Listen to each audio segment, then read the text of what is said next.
지난 4월 4일 윤석열의 대통령직 파면 이후 처음 열리는 공개 최고위원회입니다. 빛의 혁명을 이끌어주신 국민 여러분, 정의로운 심판으로 대한민국의 법치주의와 민주주의를 지켜주신 헌법재판관 여러분, 또 혼신의 힘을 다해서 탄핵 심판에 임해주셨던 탄핵소추단 여러분께 경의를 표합니다. 내란 속에 윤석열이 파면되자마자 세상은 빠르게 일상으로 돌아가고 있습니다. 하지만 달라진 것은 대통령 파면뿐이라는 역설적 진실을 직시해야 합니다. 윤석열은 헌법재판소의 파면 선고 즉시 대통령직을 잃고 자연인이 되었습니다. 하지만 아직도 한남동 관저를 꿰차고 앉아서 상황 정치를 이어가고 있습니다. 선고 직후에는 국민의힘 권영세 비대위원장과 권성동 원내대표가 관저를 찾았고 나경원 의원도 불려가 윤석열과 1시간가량 차담을 했다고 합니다. 그런 가운데 윤석열을 어제 국민 변호인단을 향한 메시지를 내서 늘 여러분 곁을 지키겠다라는 허튼 소리를 했습니다.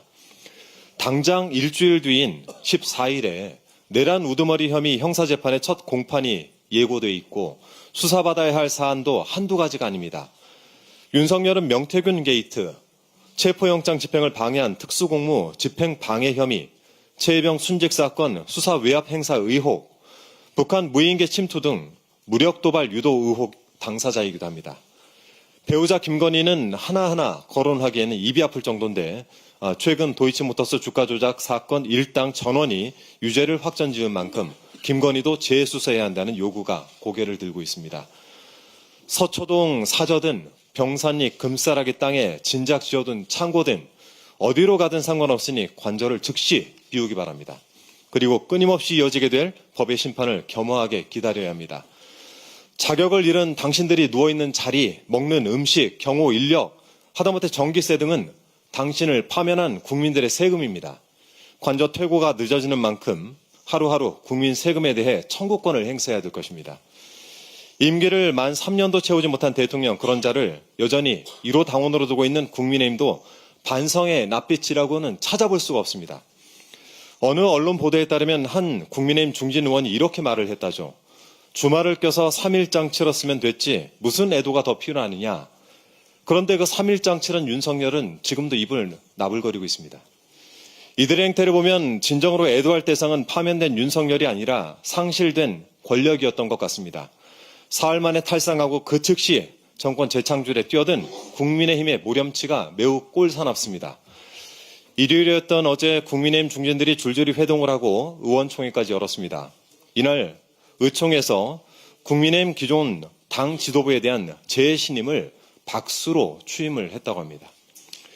자당이 만든 대통령이 내란 수기가 되어 파면이 되었는데도 내란 옹호 세력, 내란 동조 세력의 정체성과 정통성만큼은 도저히 버릴 수가 없었던 것이겠죠.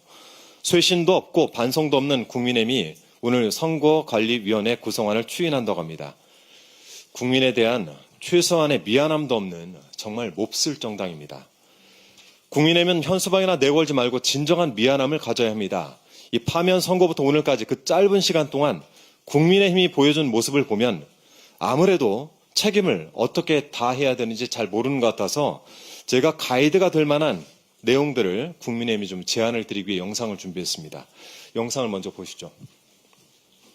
탄핵이 되면 당으로서는 어떤 일이 생깁니까? 탄핵되면 그 탄핵당한 당은 차기 대선을 포기해야 됩니다. 그거는 막을 수가 없습니다. 분위기를 국민 여론을 그래 몰고 가고 그 당시에 보수 우파진영 언론도 전부 그런 식으로 다 넘어가 버렸는데 어떻게 선거가 되겠습니까?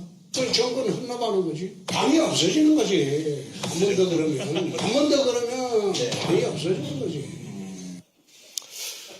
좀 가이드라인이 됐습니까? 이 가뭄에 콩나듯이 오른말을 하는 홍준표 대구시장이 작년 9월 10일 자신의 유튜브 채널에 올렸던 영상입니다. 책임은 저 영상처럼 지는 겁니다.